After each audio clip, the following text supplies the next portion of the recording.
What is the true cost of silence? Not the silence that brings peace, but the kind that covers deep wounds, hides painful truths, and slowly destroys entire families. Today I will share a story that goes far beyond the sacred scriptures. A story about how even a man described as being after God's own heart failed terribly as a father.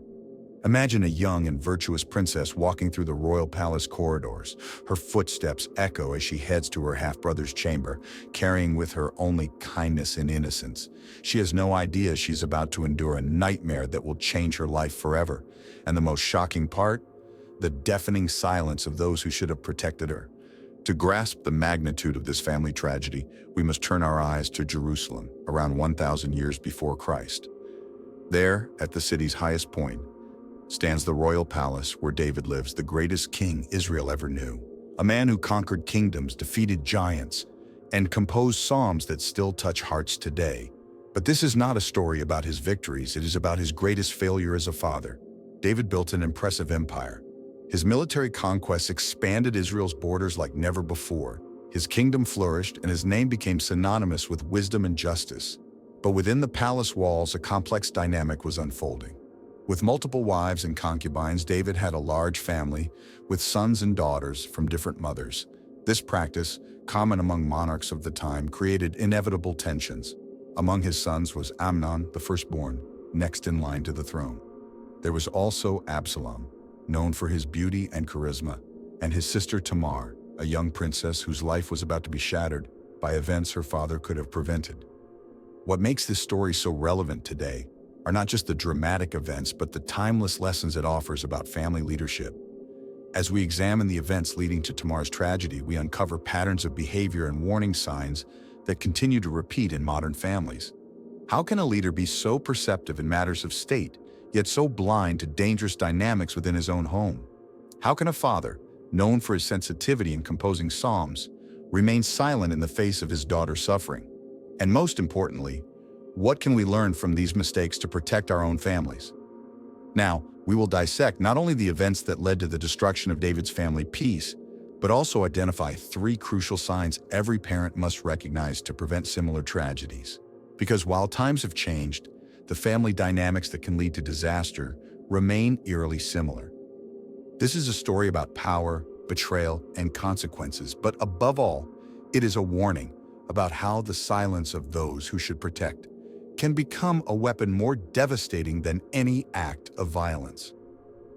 As recorded in the second book of Samuel chapter 3, David's ascent to the throne was marked not only by military victories but also by the expansion of his family.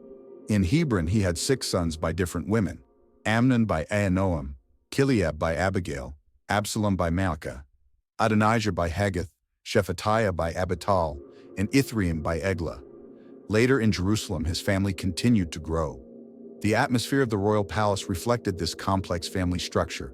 Imagine large stone halls where brothers and half-brothers grew up together, each bearing not only the weight of being the king's child, but also the expectations and ambitions of their respective mothers. The scriptures reveal in the second book of Samuel chapter 13 verse 1 that amidst this environment, Absalom had a sister named Tamar, who was very beautiful, and Amnon, another of David's sons, fell in love with her. Before the tragedy that would change everything, life in the palace seemed to follow a seemingly normal routine. David divided his time between the responsibilities of the kingdom and his large family. The scriptures portray a man who had achieved almost everything he desired. His kingdom extended from Dan to Beersheba, an expression from the second book of Samuel chapter 3 verse 10, denoting the entire territory of Israel. But behind this facade of prosperity and power, subtle signs of trouble began to emerge. The first was in the family structure itself. With so many children from different mothers, rivalries and jealousy were inevitable.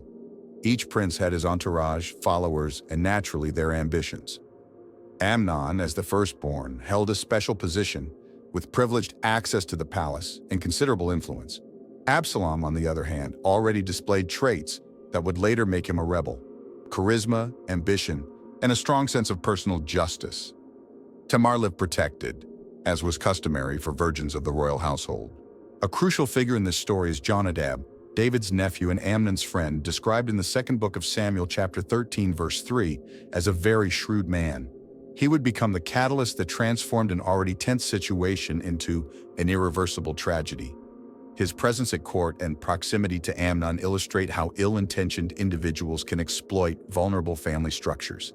What makes the situation even more tragic is that all the elements leading to disaster were visible: the isolation of children into their own groups, the lack of paternal supervision, and the presence of questionable advisors. As Proverbs chapter 22 verse 3 states, "The prudent see danger and take refuge, but the simple keep going and pay the penalty." David, preoccupied with kingdom affairs and perhaps overly confident in the apparent harmony of his household, failed to notice how his children's relationships were deteriorating.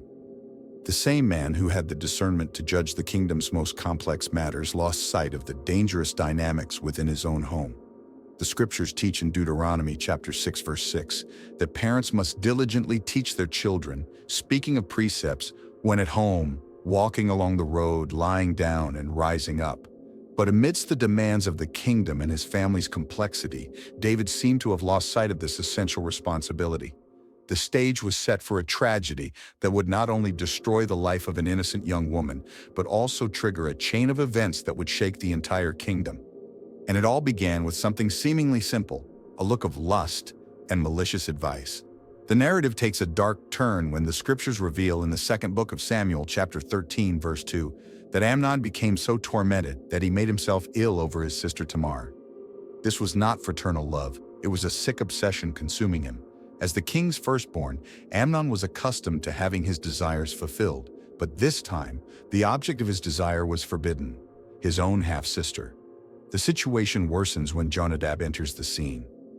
Described in the second book of Samuel, chapter 13, verse 3, as a very shrewd man, he sees his friend languishing and asks, "Why are you, the king's son, so haggard morning after morning? Won't you tell me?" This seemingly innocent question would open the door to one of the most sinister plans recorded in the scriptures. Here we see how manipulative individuals can turn complex situations into irreversible tragedies. Instead of advising Amnon to abandon his impure thoughts, Jonadab devises a diabolical plan. He suggests, "Lie down on your bed and pretend to be ill. When your father comes to see you, say to him, 'Let my sister Tamar come and give me something to eat.'" In second book of Samuel, chapter 13, verse 5. The plan was as simple as it was cruel, exploiting the customs of the time, where it was common for women in the family to care for the sick. Jonadab crafted the perfect trap, knowing that neither David nor Tamar would suspect ill intentions in a seemingly innocent request from a sick brother. The execution of the plan reveals how corrupted the moral fabric of the court had become. Amnon did not hesitate to deceive his father, manipulate his sister, and abuse the trust of his family. In the second book of Samuel, chapter 13, verse 6, the scriptures show how Amnon pretended to be ill. Amnon lay down and pretended to be ill. When the king came to see him, Amnon said, "Please let my sister Tamar come and make a couple of cakes in my sight, that I may eat from her hand." The request seemed natural to David. After all, who would suspect a brother wanting to be cared for by his sister? This is one of the most painful moments of the narrative, as we witness how a father's innocence can inadvertently endanger his children. In Proverbs chapter 27, verse 12, it is written, "The prudent see danger and take refuge, but the simple keep going and pay the penalty." In this case, all the warning signs were ignored. Amnon's obsessive behavior, Jonadab's suspicious advice, and the unusual request for specific care. Amnon's plan was not just to satisfy a forbidden desire, it involved power, control, and the perversion of familial bonds.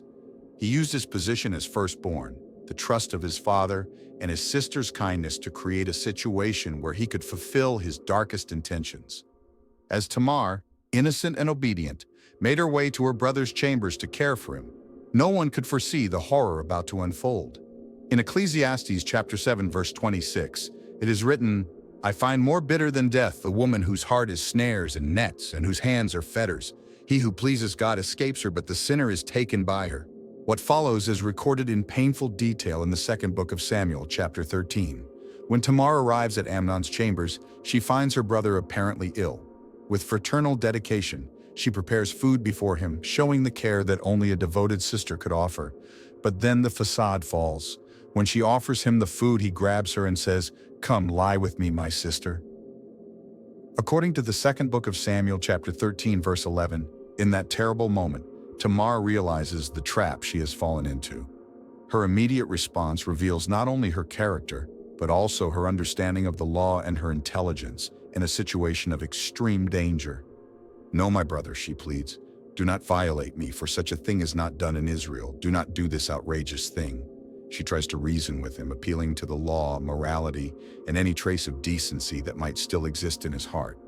She even suggests speaking to the king in a desperate attempt to buy time or find a way out. But Amnon, consumed by his obsession, refuses to listen. Being stronger than she, he forced and violated her, as described in the second book of Samuel, chapter 13, verse 14. The violence of this act is amplified by what happens next. The scriptures reveal that immediately after the assault, Amnon's supposed love turns into hatred. Then Amnon hated her with very great hatred, so that the hatred with which he hated her was greater than the love with which he had loved her. Second book of Samuel, chapter 13, verse 15. In a final act of cruelty, Amnon expels her, adding public humiliation to the violence already committed. Tamar, devastated, put ashes on her head, tore the ornate robe she wore, and with her hand on her head, went away crying aloud, as recorded in the second book of Samuel, chapter 13, verse 19. This story exposes the profound tragedy that occurs when family bonds are corrupted and trust is betrayed, showing how a lack of vigilance and guidance can leave the vulnerable at the mercy of the strong. Tamar's act of tearing her garments and covering herself in ashes was a public sign of mourning and tragedy, culturally significant at the time. And here we reach the central point of this story: David's silence. When the news reaches his ears, the scriptures tell us that King David was very angry. Second book of Samuel, chapter 13, verse 21. However, what follows is even more revealing: silence. No action, no justice, no protection for his violated daughter. Some scholars suggest that David may have felt paralyzed by his own past guilt, recalling his sin with Bathsheba. Others argue that he was torn between his role as king and father. Regardless of the reasons, the result was devastating: a destroyed daughter, an unpunished criminal, and seeds of vengeance planted in the heart of Absalom, Tamar's brother. David's silence resonates through the centuries as a warning to all parents. When those who hold authority and responsibility choose not to act in the face of injustice, especially within their own families, the consequences can be devastating and far-reaching.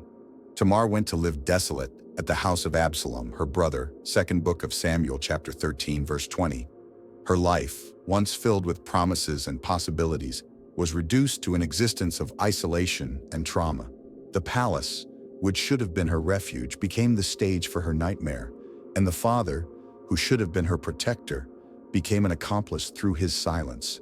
This silence not only failed to bring justice for Tamar, but it also planted the seeds of an even greater tragedy. As it is written in Ecclesiastes, chapter 8, verse 11, "Because the sentence against an evil deed is not executed quickly, the heart of the children of men is fully set in them to do evil." The price of silence is high, and in David's family it was paid with interest. According to the second book of Samuel, chapter 13, verse 22, Absalom did not speak to Amnon, neither good nor bad. Although Absalom hated Amnon for forcing his sister Tamar, his silence was not passive but calculated. It was the silence that precedes the storm. For 2 years, Absalom held on to his hatred, feeding it day by day and meticulously planning his revenge, waiting for the perfect moment. The biblical text highlights that after 2 years, second book of Samuel, chapter 13, verse 23, Absalom finally executed his plan. He organized a sheep-shearing feast, a traditional event celebrated with grand banquets, second book of Samuel, chapter 13, verse 24, and invited all the king's sons, including King David himself, though he knew the king probably wouldn't attend. When David hesitated to allow Amnon to go to the feast, Absalom insisted specifically on the presence of his older brother, saying, "If not, I ask that my brother Amnon come with us." Second book of Samuel, chapter 13, verse 26. The request seemed innocent but carried a death sentence. During the banquet, when Amnon's heart was merry with wine, Second Book of Samuel, chapter 13, verse 28. Absalom gave the command to his servants, "Strike Amnon and kill him. Do not fear." Second Book of Samuel, chapter 13, verse 28. The moment of vengeance had finally come. The execution was swift and brutal, and the other king's sons, fearing for their own lives, each mounted their mule and fled. Second Book of Samuel, chapter 13, verse 29. The first news that reached David was even worse than the reality. Absalom has killed all the king's sons, and not one of them is left. Second Book of Samuel, chapter 13, verse 30. Here we again see how bad news travels fast, but not always accurately. Jonadab, the same one who had advised Amnon in his wicked plan, now appears to reassure the king. "Do not let my lord think they have killed all the king's sons. Only Amnon is dead." Second Book of Samuel, chapter 13, verse 32. David's reaction to Amnon's death shows a father torn between his love for his children and the consequences of his own previous silence. The scriptures tell us that the king arose, tore his garments, and lay on the ground. Second Book of Samuel, chapter 13, verse 31. But the cycle of violence and silence was far from over. Absalom fled to Geshur, where he remained for 3 years, leaving King David in mourning for one son dead and another exile. This biblical story reveals the tragic consequences of omission in the face of injustice, and how silence can fuel a cycle of violence and revenge that echoes across generations. During the time Absalom was exiled, as recorded in the Second Book of Samuel, chapter 13, verse 39, King David longed to see him, for he had already been comforted over Amnon's death. The heart of a father, even in the face of tragedies and fratricides, still yearned for his son. This sequence of events shows how violence breeds more violence, and how silence in the face of injustice can have even more devastating consequences. As it is written in Galatians chapter 6, verse 7, "Do not be deceived. God is not mocked. For whatever a man sows, that he will also reap." The price of David's initial silence regarding Tamar's violation was now multiplying: a destroyed daughter, a murdered son, another exiled, and a royal family in ruins. Yet the consequences of this family tragedy would continue to unfold. To fully understand the impact of this tragedy, it is necessary to analyze the crucial leadership mistakes David made as a father. The same man who showed extraordinary courage against Goliath and wisdom in governing Israel failed at critical moments when his family needed him most. The first fundamental mistake was the lack of vigilance. As an experienced leader, David should have recognized the signs of danger. In the first book of Samuel, chapter 16, verse 7, we learn that the Lord does not see as man sees. Man looks at the outward appearance, but the Lord looks at the heart. Ironically, David, a man chosen for his ability to see beyond appearances, failed to perceive the dark intentions within his own household. The second mistake was paralysis in the face of crisis. When evil was committed against Tamar, the scriptures say that David was furious, but did not act. This inaction is particularly significant when we consider that as king, he had all the power necessary to administer justice. In Proverbs chapter 21, verse 15, it is written, "It is a joy for the just to do justice, but destruction will come to the workers of iniquity." David failed in his role, both as a father and as an established authority. The third mistake, perhaps the most devastating, was allowing his past to compromise his present. Some scholars suggest that David may have felt unqualified to punish Amnon because of his own sin with Bathsheba. In the second book of Samuel, chapter 12, verses 10 to 11, the prophet Nathan had prophesied that the sword will never depart from your house as a consequence of his actions. However, this prophecy was not an excuse for inaction, but a warning that should have made him more vigilant as a family leader. David demonstrated a dangerous tendency to avoid necessary confrontations. In the first book of Kings, chapter 1, verse 6, referring to another of his sons, Adonijah, the scriptures say, his father had never rebuked him by asking, "Why do you behave as you do?" This pattern of not confronting wrongdoing within the household had devastating consequences. David's passive leadership created a vacuum of authority, which was filled by violence and vengeance. Ecclesiastes chapter 8 verse 11 warns us, when the sentence for a crime is not quickly carried out, people's hearts are filled with schemes to do wrong. David's silence regarding Amnon's crime essentially empowered Absalom to take justice into his own hands. Perhaps the most subtle, yet equally crucial mistake was failing to create an environment of open and safe communication within his family. When Tamar was attacked, she did not find in her father a safe harbor to seek justice. When Absalom was plotting revenge, there was no dialogue to prevent further violence. As Proverbs chapter 29 verse 15 states, "The rod of correction imparts wisdom, but a child left undisciplined disgraces its mother." The absence of loving and consistent discipline created an environment where David's children pursued their own, often destructive paths. This story of David and his family serves as a powerful lesson about the consequences of not confronting evil and the importance of taking an active and just role as a leader and a parent. These leadership mistakes are not merely historical lessons, but urgent warnings for anyone in positions of authority, especially within families. When those who should protect and guide choose the path of silence and passivity, the consequences can echo for generations. What can we learn from this ancient family tragedy that still resonates so strongly in our times? The lessons are profound and urgently relevant to modern families, regardless of social status or cultural context. The first crucial lesson is the importance of active vigilance. As the first epistle of Peter, chapter 5, verse 8 warns us, we must be sober and vigilant. In today's world, where children and young people often face invisible threats through social media and digital relationships, this vigilance becomes even more critical. This is not about obsessive control, but about attentive presence and genuine interest in the lives of our children. The warning signs David ignored have modern equivalents: sudden behavioral changes, isolation, family tensions, inappropriate relationships, and questionable influences. The second fundamental lesson addresses the need for immediate action in situations of abuse. David's silence following the violence against Tamar teaches us that inaction in the face of evil is itself a form of complicity. As written in the Epistle of James chapter 4 verse 17, "If anyone then knows the good they ought to do and doesn't do it, it is sin."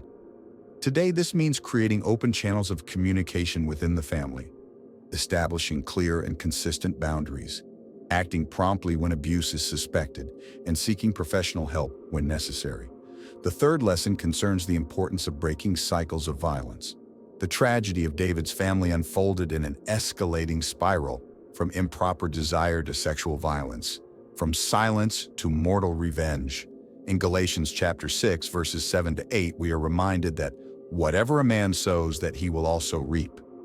For modern families, this means identifying and addressing toxic relationship patterns, seeking peaceful conflict resolution, promoting forgiveness without neglecting justice, and creating safe spaces for the expression of feelings. The fourth lesson is about the need for active and present leadership. In Proverbs chapter 22, verse 6, it is written, "Train up a child in the way he should go, and when he is old, he will not depart from it."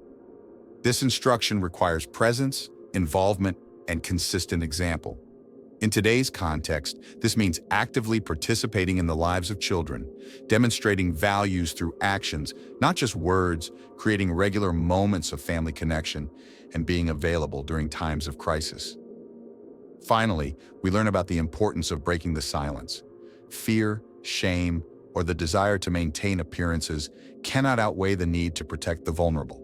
As written in Ephesians chapter 5, verse 11, "Have no fellowship with the unfruitful works of darkness, but rather expose them." This principle involves establishing networks of support and protection, seeking external help when necessary, and prioritizing the safety and well-being of the vulnerable over appearances. These lessons are not mere suggestions, they are principles of life or death for family health. As we saw in Tamar's story, the price of silence and omission can be devastating, and its consequences can echo for generations. So how can we turn these lessons into concrete actions to protect and strengthen our families? Here are some practical and immediate steps that can be implemented. First, establish regular family dialogue moments. Don't wait for problems to arise to create spaces for communication. Follow the guidance in Deuteronomy chapter 6, verse 7, speaking about these matters while at home, walking along the way, lying down, and getting up. Second, develop a family safety plan. This includes knowing your children's friends and social circles, establishing clear rules for internet and social media use, creating safety passwords for dangerous situations, and keeping emergency contacts up to date. Third, seek preventive professional support. Just as we consult doctors for regular checkups, having a family counselor or therapist can help identify and address issues before they escalate into crises. Fourth, strengthen family bonds through regular family meals, shared activities, moments of prayer or reflection together, and celebrations of achievements and family milestones. Lastly, remember that no family is perfect, but there are vigilant and prepared families. As written in Proverbs chapter 24, verses 3-4, by wisdom a house is built, and by understanding it is established. By knowledge the rooms are filled with all precious and pleasant riches. The story of Tamar, Amnon, and David is not just a historical account. It is a mirror reflecting the challenges many families face today. The silence that destroyed this royal family remains a real threat to contemporary homes. But unlike Tamar, we do not need to live in ashes alone. Unlike David, we do not have to allow our past to paralyze our actions in the present. And unlike Amnon and Absalom, we do not need to let destructive impulses dictate the destiny of our families. As written in Isaiah chapter 61, verse 3, the Lord promises to give the afflicted in Zion beauty instead of ashes, the oil of joy instead of mourning, and the garment of praise instead of a spirit of despair. This promise of restoration is available to all families who choose to break the cycle of silence and omission. The choice is before us. We can be like David, who remains silent in the face of evil, or we can be agents of change and protection in our families. The price of silence is far too high to ignore. It is time to speak, act, and protect, because breaking the silence is often the first step toward restoring peace.